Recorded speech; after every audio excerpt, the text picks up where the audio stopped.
Hi, Danny.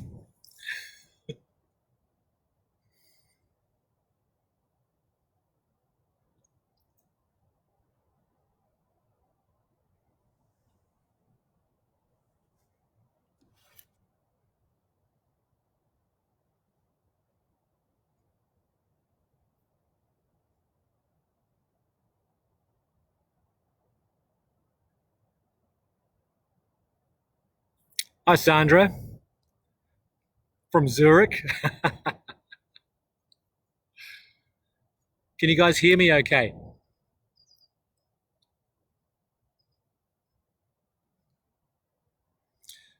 Penilla, I know I look good, but can you hear me?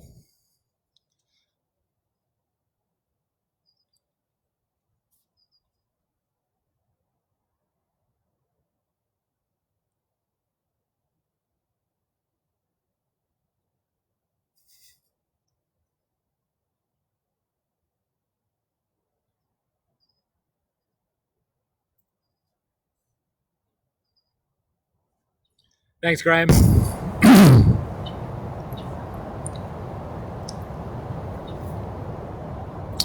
I'll just wait for another minute or so just to allow the crowd to fill into the room, you know?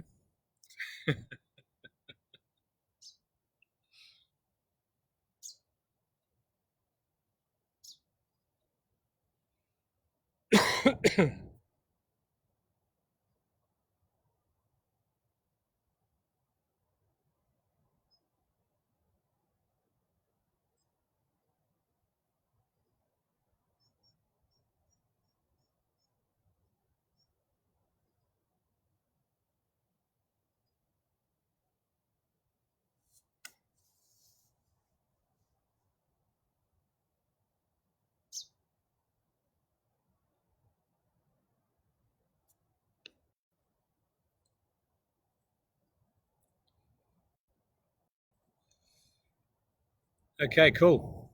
Wow. Hey, Colby. Michael Jackson, how are you? Thanks, Danny. Felipe. ¿Cómo está, Felipe?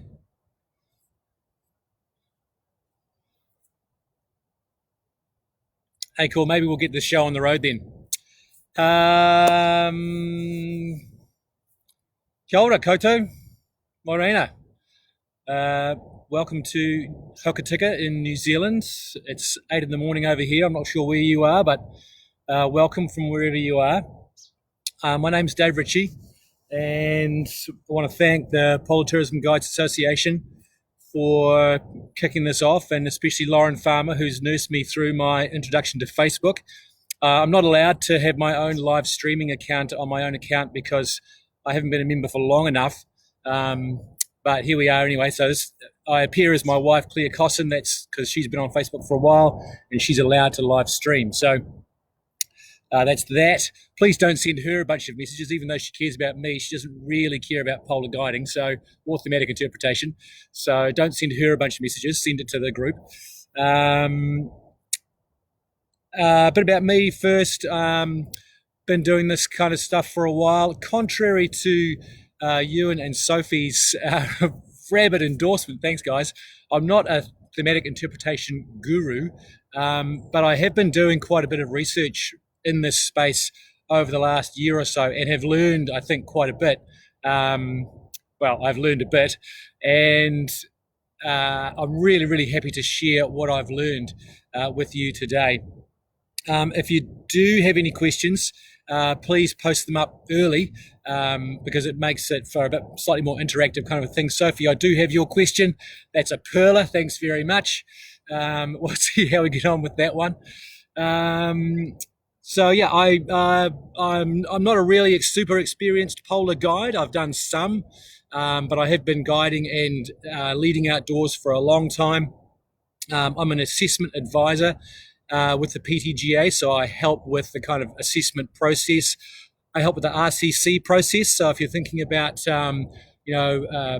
getting recognition of current competency in this space, then this is a good thing to be watching. Make sure you drop in some thematic interpretation terminology in those applications. That really helps the PTGA folks. I'm also a principal at Innovation, and that's where I do most of my work in this space. 3 things I'm going to try and leave you with at the end of today. The first of those things is going to be to experiment. This is an experiment for me. I've never done this before on Facebook. I'm a bit of a Facebook refuser in general. But I'm going to encourage you to experiment with using thematic interpretation techniques or strategies in your presentations to clients or with clients. You can't get it wrong. You can't break it. You'll only get better. And part of the Polar Tourism Guide Association ethos, I guess, is that we engage ourselves in self-directed learning and professional development. So this would be a part of that. So I'm going to encourage you to experiment. I'm going to give you a couple of examples, which I hope will help you with things. Often people have said, I really wish I could see something. That's good. I've trolled the internet for examples of good thematic interpretation, and mostly what I get is this kind of strangely fundamental Christian right-wing presentation stuff, very theatrical. It's actually very difficult to find something from this space on the internet. So one thing that will be great to happen in the future, and I'll be talking to the PTGA about this, is building up a library of really good examples of thematic interpretation for us to learn from. But I will give you a couple of examples of things that I've witnessed that I thought were really good, that will hopefully give you some ideas. And the third thing I'm going to try and do is to demystify as much as I can, hence the WTF phrase in the title. Demystify as much as I can what this stuff is, and I'll do that largely by giving it some context and helping to define some terms and some strategies that you can use. I'm a New Zealander, obviously. I'll speak quickly. If I get excited, I'll speak even more quickly. I'm seeing all the names pop up here on the comments thing, and if you need me to slow down, just type in capitals, like yell at me, slow down, and that will be really useful for me. I'm going to begin with the end in mind and talk about trying to demystify and give thematic interpretation some context. It's worth noting that the PTGA recognises thematic interpretation as a way of delivering information, not the way. So it's useful to recognize that this is not the only way to do this stuff. And in fact, the way is part of a much larger picture. And I'm going to go right back to a guy called Aristotle, who was a thinker from quite a while back. And his idea was around rhetoric. And rhetoric is the art of persuasive communication. And he proposed that rhetoric needed 3 things. It needed to have ethos, which is really your professional credibility. It needed to have logos, so you needed to have some kind of rational argument based in fact, the things that we know. And you needed to have pathos, which was some kind of emotional connection. And if I can use my high-tech PowerPoint slide here. There we go. Ethos, logos, and pathos. Now, you can see I've got a picture of a very, very artistic horse on a cart.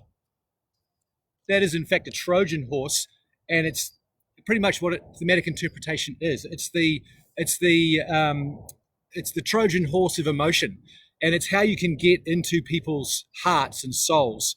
So it's all very well to establish that your ethos, your credibility, if you will, because you're a polar tourism guide. You dress in a big yellow jacket, you wear a hat, you often have sunglasses on, you have a life jacket and a radio, you know lots of things about polar tourism, you've got lots of technical equipment with you, you know how to drive a Zodiac, you work on ships, you've got all these pictures, you're already a pro and people love that. And so you've established credibility. That's really easy to do in our space. It's also relatively straightforward to establish the logos, the kind of factual or rational part of it. Even just by being a part of the expedition lifestyle, you start to amass this wealth of knowledge and understanding of what it is to be in polar regions, and particularly around the Earth's climate. That seems to be a really strong part of what we do. And so it's the pathos part that is the harder part for us to understand. And that's where thematic interpretation is. So locate, if you will, thematic interpretation as the emotional Trojan horse for rhetoric. It's how you get into people's hearts and minds. Colby did a fantastic presentation last week. Colby, I have to say that you scared the shit out of me. I'm like, there's no way I can compete with that, except I'm going to push back on one of your points to help illustrate one of my points. You talked about how people want to hear what you have to say.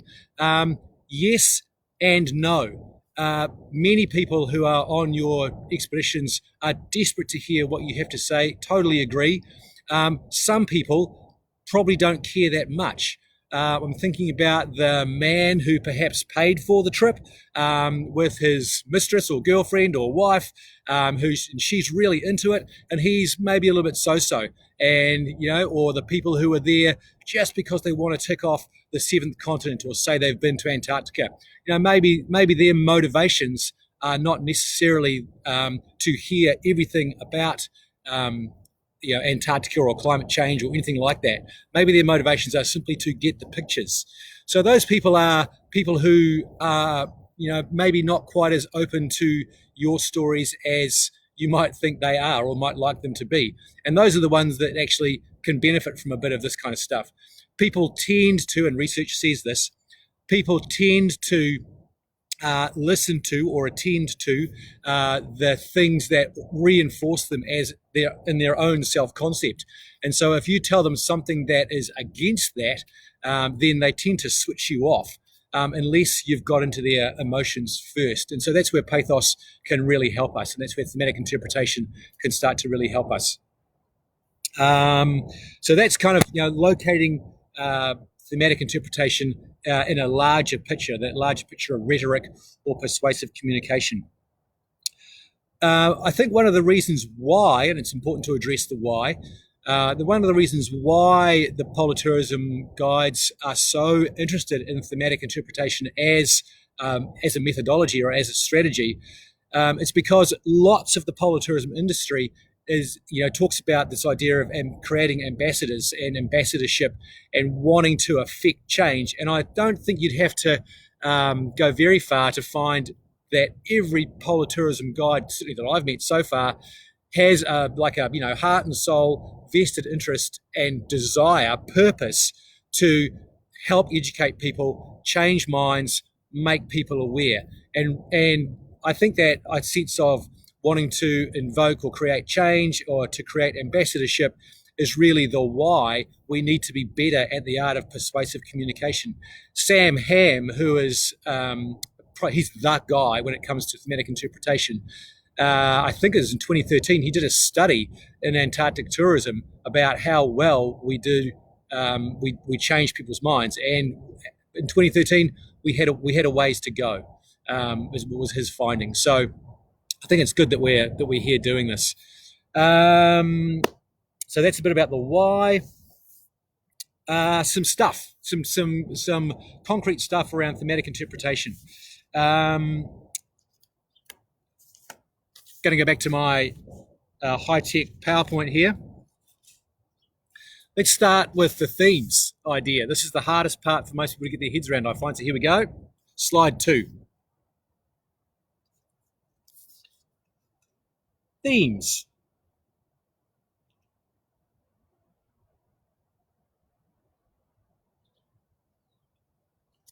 It's quite difficult for me to speak and hold that up at the same time, so I'm going to bring it down and talk to it. The first thing to recognize, and this goes along with the idea of experimentation, is that your theme is not necessarily their theme. So you might have planned a theme for your for your presentation or your talk on your zodiac, and it's like, oh, this is excellent. It's the circle of life. It's such a great theme, and da da da. And you're going to roll it out, and the people you're talking to may take a completely different idea out of it, and that's okay. Yeah, you don't have to get it right every time. It's more important, again, as I say, that you start to try things out. In terms of what actually is a theme, it's, I guess, the easiest way that I understand it is that it's a lesson that we can all relate to. Yep. And you often hear people talk about the idea of universal themes, things, and just think about great Disney movies. Yep. There is revenge is a great theme. Redemption is a great theme. The circle of life, good versus evil. These kind of classic storylines that you can think from any Disney movie. In fact, any story or movie generally has some kind or multiple themes. Themes don't need to be explicit. You don't need to say what the theme is. You can let the theme kind of emerge, if you will, and let people discover their own themes, or you can be really explicit about the theme. And I'm going to give you an example of each of those in a little while. So that's a very brief thing about what themes are. A really great place to get some more information about themes is to go to the PTGA virtual learning environment. It's on the PTGA homepage. Click resources, go to virtual learning environment, and get an account with that environment.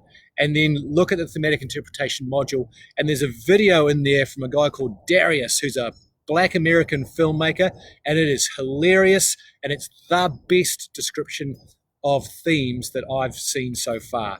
And it really helps you to understand, oh yeah, this is a loose idea. These things aren't boxed up and contained. They are very loose, but they're very, very effective. So that's a great place to start and get more of a handle on what themes are. Slide number 3 coming up. Get ready. If you've got a pen and paper and you're taking notes, then this is the time. Useful to split themes from storytelling. Here we go.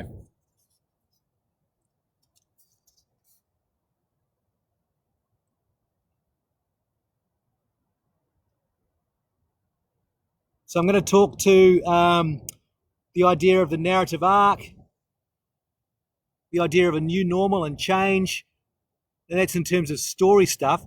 But we'll also talk a little bit about some storytelling strategies, asking questions, the power of one, and the idea of foreshadowing. And you can see on the bottom there's the idea of a story arc, a beginning, a crisis, and a resolution or a resolve.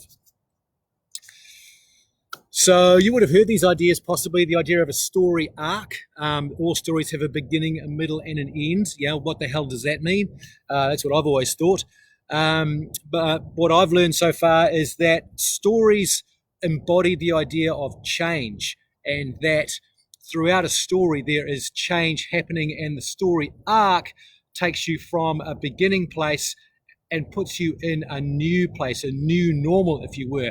Right now, our planet is in the middle of quite the story. We are at a crisis point in the middle of our story.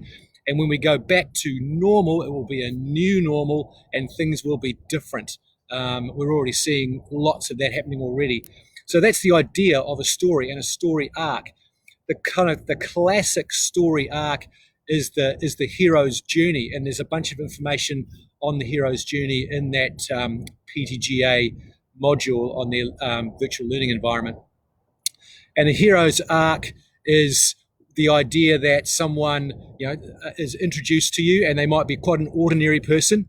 Think Frodo or Bilbo Baggins, think Luke Skywalker, and that person is thrown into some kind of adventure whereby they have to undergo some great set of trials. They often have a sidekick with them.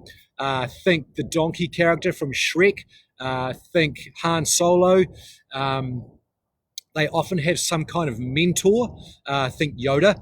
And there is some kind of trouble brewing, and there's the Darth Vader is the evil thing, and he is the embodiment of that trouble brewing, and the Death Star. And there's a crisis, and there's some kind of natural climax to the thing where the tension is built up, and then that tension resolves, and the hero in our journey may not necessarily win the battle, but they will return to their normal, a changed person, and they often, and this is the key point, they often bring back a boon to their society, some kind of benefit to their culture or group or village that they didn't have before, and that's a real key in the hero's journey. So that's a really classic narrative arc. Like I say, any Disney movie has that arc to it. So that's the idea of a storyline. So when you're thinking about thematic interpretation, can you weave some kind of arc into it? Can you generate a message of change? And a couple of strategies, a couple of storytelling strategies you can use to do that. So going back to slide 3, we're on the telling side now. A couple of strategies you can use for telling. And this is going to seem strange because you're the person who's telling the story, but ask questions. One of the things that this is a way you can tap into people's emotions more quickly. You can find out what they're thinking and feeling, and that's going to guide you. And maybe it reinforces your thoughts already. Maybe it forces you to question what you're doing, but it's going to guide you as to their state of mind and what they're experiencing from the place, the physical place of Antarctica or the Arctic already. And that's a really useful guide for you. It also engages them, it starts to let them share. So it becomes less of one-way traffic from you to them and more about a discussion about things. And so they have more power in that setting and they're more likely to be engaged by that. A really useful storytelling strategy is to engage the power of one. Yeah, and so it's quite a tedious subject to talk about whales, but everyone knows who Free Willy is. Yeah, they know Willy. And so using one character can really kind of focus the story onto and make it really kind of palatable and understandable, because we are individuals, and so we understand the plight of the individual. So try, if you experiment with the idea of just telling a story about one thing, one glacier, one iceberg, one Antarctic krill. The circle of life is the obvious theme that arises from when you start to think about the power of telling the story from one thing's perspective. Give anthropomorphize, if I said that word correctly. Give an iceberg a character. Give it some emotions. Give it some personality. That really helps as well. Another thing to do is to foreshadow, and hopefully you picked up on me foreshadowing earlier in this thing. I said I was going to give you some examples, and they're coming up very soon. There I am foreshadowing again.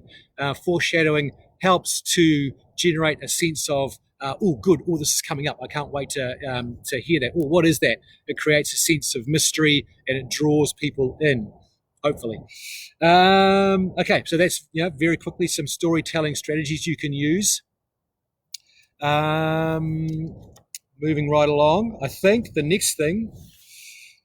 Oh no, one more. A third thing is, and this might be on slide 4. Excuse me while here we are. Yes, slide 4. Get your pens out.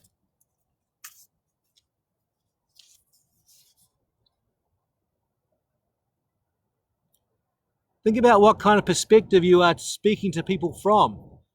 Are you being a teacher, an interpretainer, or a provocateur? A teacher is, clearly someone who, if we think back to our worst memories of teachers, they are people who have a fact book from which they are reciting, and you are expected to remember. What a hideous way to receive information and to learn. I think we've all experienced that, and one of the dangers I think of politourism is that We have had a model where we have lots of experts, and they have lots of information and facts they want to give us, and they have a genuine desire to do that. And sometimes they forget that not everybody wants to hear all of the facts. And in fact, we will forget most of those facts pretty quickly. So it's really important to not overwhelm people with that kind of factual teacher-like stuff, but to back off, not be too much of the logos. Yeah, that's too much logos is out of balance, and our rhetoric, our ability to persuade is diminished. So facts, yes. Rational arguments, absolutely. We have research that tells us that rational arguments will help to change people's minds. Sage on the stage versus guide on the side. Excellent. Thanks, Helen. You're totally right. Interpretainment is another one. I think that it's very easy for guides like us, who are generally extroverted people, to be entertaining, and sometimes that's exactly what you need. If you've got to kind of cruise around in your Zodiac for 10 minutes while you wait for the queue to die down so you can get on and get your freezing cold people back on board the ship to some cocktails, then being an entertainer for 10 minutes is probably a great idea, and that's exactly what you want. So the ability to entertain and engage is certainly a key part of this. But just being that is you're a bit wooden, you're a bit kind of monosyllabic in some ways. Being a provocateur, being someone who is able to perhaps challenge or playfully challenge people's opinions of themselves or the world, that's an interesting space to play in. It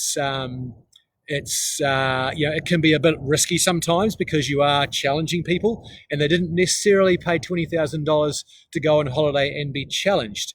That's worth remembering. But it's also, if you do it in the right way and you do it with a little bit of fact and you do it with a little bit of emotion and a little bit of play, then maybe you're going to start chipping away at those people and you send them away with some different opinions. And that's really what you want to be able to do. So I think if we go back to the idea of experimentation, then experiment with your perspective. Become aware. Am I teaching? Am I entertaining? Am I provoking? Or am I doing a mix of all three? There is no hard and fast here, but I think that if we want to become better at interpreting our environment and generating change in our people, then understanding our practice is the place where we actually start doing that. So what strategies am I using? What perspective am I coming from? Good. I'm just going to scan the comments real fast. I see lots of hellos. I see no questions. Sophie, I do have your question, and I do have another question as well that I've got in my mind. But I'm going to go to some examples, which I've foreshadowed twice, and now I'm finally there. So the tension's about to resolve. I was really fortunate to be part of a trip last year where we were challenging ourselves to do some thematic interpretation examples to each other. We were lucky enough to have some time, and we were also fortunate enough to just have visited the Nao Victoria in Punta Arenas, which was the first ship to circumnavigate the globe, as you're probably all aware, because you've got lots of logos. It was all new for me, and I found the whole thing fascinating. And at the end of it, one of the groups that was working came up with what I thought was a fantastic thematically inclined presentation. And what they did was they got the group into a very, very small space. It was a small room on board the ship, and they gave each of the people in the room a piece of paper. And on the piece of paper was a short sentence that they had to read out.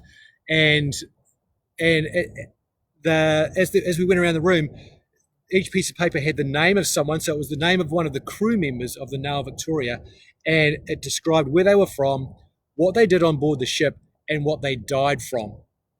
And at the end of this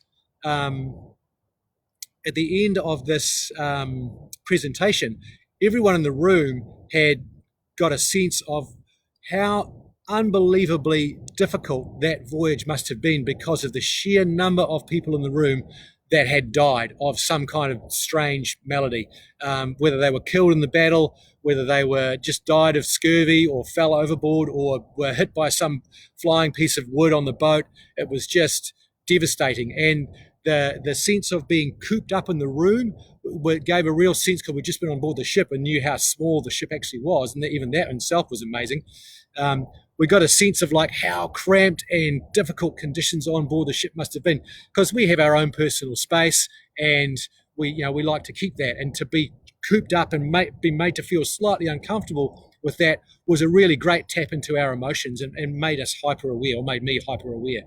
So I thought that there was a really great sense of experimentation in that particular presentation, and that sense of discomfort of being a little bit too close, and that sense of loss that we experienced from just seeing the sheer number of people in the room who at the end of the presentation had died, even just kind of notionally died.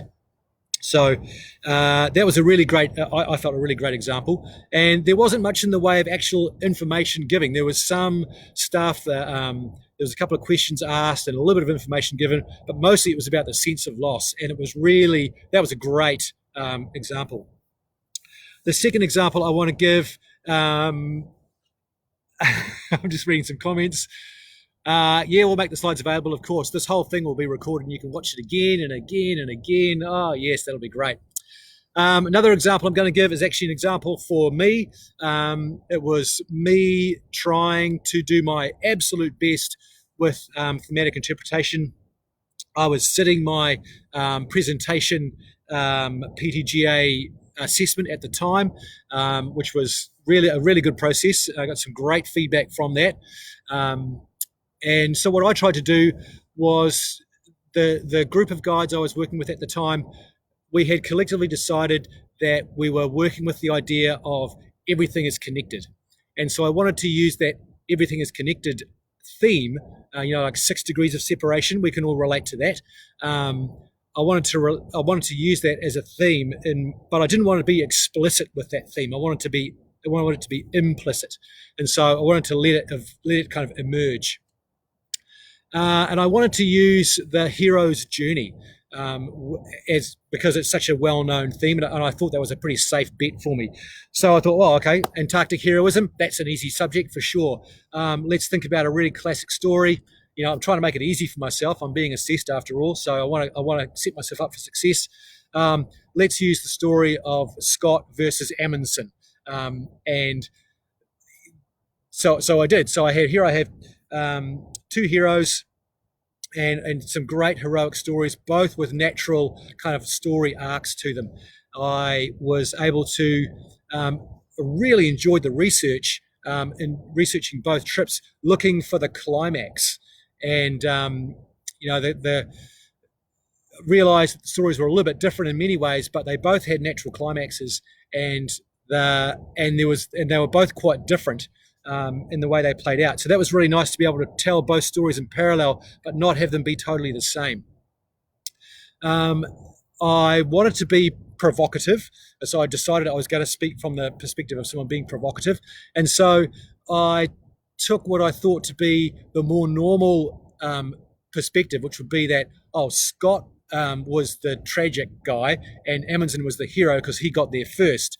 And I wanted to flip that over and say that actually, no, Scott was the hero, not because he died, but because he brought back the boon to society. And you would have remembered that I talked about the boon to society being a key part of the hero's journey. I argued provocatively that Amundsen was simply on a glorified ski touring holiday, which essentially he was, and that Scott, even though he was a phenomenally incompetent leader of men, he brought back the boon to society because on their way back down the Beardmore Glacier, they stopped to do some geologizing. They picked up a piece of rock, which later was a key piece of evidence in proving Wegener's theory of plate tectonics, which is now, and I can bring that right through connected to now, that's now underpinning a whole bunch of kind of scientific research and how we understand our climate, and it's part of the research about why we're looking for different planets to live on. And so I could bring that that little moment in time that was so tragic back then, right through until now, and talk about our climate without talking about climate change in specifically. So that was how I tried to use those ideas of thematic interpretation. I used a heroic journey narrative arc. I was really clear about the climax.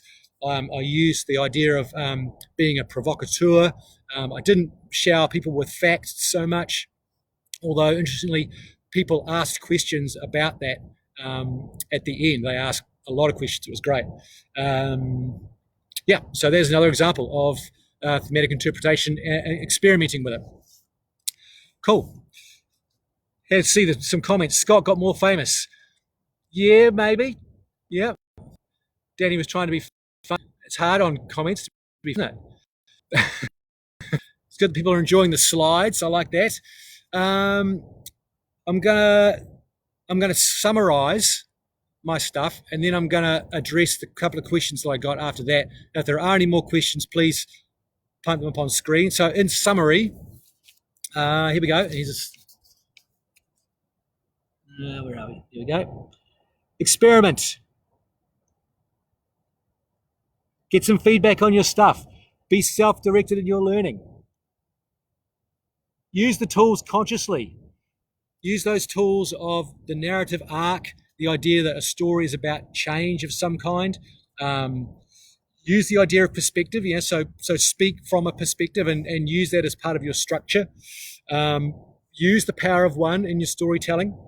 Foreshadow things. Ask questions. Those are really... John Wright, you've swallowed Huntford's version of Scott. No, John, actually, I thought about it hard myself, and the process of researching those two things was the most enjoyable part of that presentation. Even the standing ovation I got at the end and the adulation from the crowd, all that was wonderful, but it was the process of the research that I really enjoyed the most. Good. So some questions I got. One was from Sophie Ballig about how people's attention spans getting shorter and shorter. Can we just I'm going to ask the question to this team here. Can we get some comments popping up, please, to this question? Do you find that people's attention spans are getting shorter? Yes, no comments, please.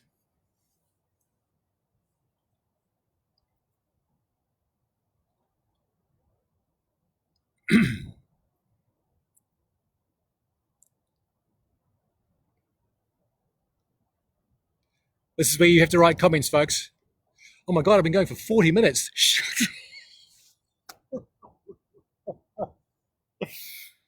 God, is anyone still there?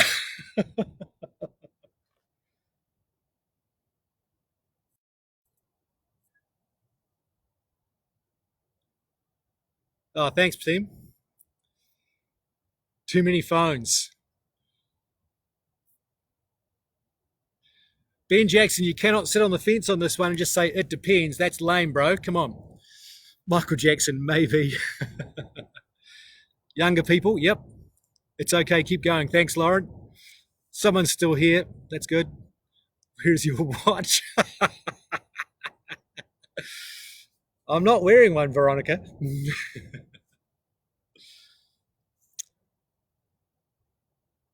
So I had a wee think about this, about people's attention spans.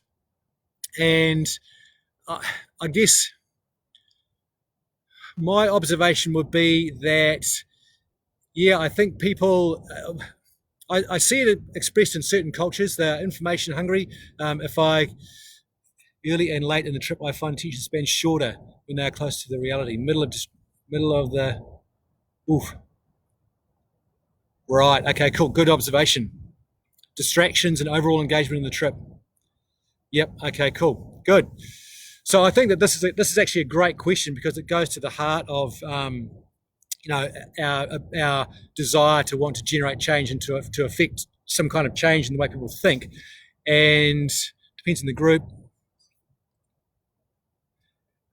Just the number of comments starting to pop up now. This feels like this would be a great discussion forum to have, where we maybe had faces on screen. And so not this forum, but certainly one for down the line. So if you might have hit on something here, something I find that the best way to get people to continue to attend to you is to ask them questions about themselves, and you will be able to influence them more by speaking less and asking them more questions. So instead of transmission being the mode, let's make reception be our mode and ask them questions and just kind of steer them with your questions. If because then they're talking. Because really, if they're asking questions lots of the time, they want to hear their own voice asking questions. So great, lots of comments, loving it. So I'm not sure that I necessarily answered your question, Soph, but that's what I think anyway. Good. Are there any more questions that could pop up here that we might be able to ask, have a look at? I'll give it there's obviously a delay here, so I'll give it a couple of questions. Engage people, let them be active, not passive on this. Thanks, Helen. What is Tor? Graham Charles. Thank you very much. So Tor is the way that Sam Ham has been making his money. He very cleverly packaged the idea of thematic interpretation into a mnemonic that we can remember pretty easily, and it is a very useful structure to use. And if you are ever looking at and trying to evaluate someone's presentation, thematic presentation, then using a Tor structure will be a really good way to evaluate that. So T, is it thematic? Was the theme evident? Was it explicit or implicit? Was there even one there, or was it just a shower of facts? Was it organized? So was the narrative arc followed? Was the presentation of facts rational, or did it skip around all over the place? Was it relevant? It's often difficult to talk about whales if you can't see or haven't seen recently whales. It's certainly a lot easier to have impact talking about glacial action or the continent of Antarctica if you've got glaciers and icebergs floating around in front of you. That's much more relevant. And is it relevant and entertaining? E for entertaining. So was it the dry, boring shower, bad analogy, sorry, shower of facts, or was it relatively engaging? Did you ask questions? There we go again. Did you bring people into the conversation and ask them for their perspective and their opinions? Ideas for groups of presenters presenting to a central theme. Oh yeah, good question, Ben, thanks. I think right at the top of my head, the best thing that a group of presenters, like a group of guides on board an expedition ship, be communicating with each other and sharing with each other your thoughts about how you're developing your own practice. If you are sharing the same language and you are looking at each other's work and generating feedback from each other, then you will be improving your practice and making your collective presentation more coherent and therefore more, probably therefore more effective in its efforts to change people's ideas or give people a different or wider perspective. And so I think that's probably the most important thing, is to share practice and to share language. Start to use these light structures that I'm giving you, these ideas, to describe what it is you're doing and start to fit into those things. The movie business is huge, and these guys are the experts in this stuff. They're very, very good at it. So, we're not trying to reinvent anything here. We're just trying to learn more about it and get better at it. Any more questions? I can't believe I've gone for 45 minutes. I'm so sorry.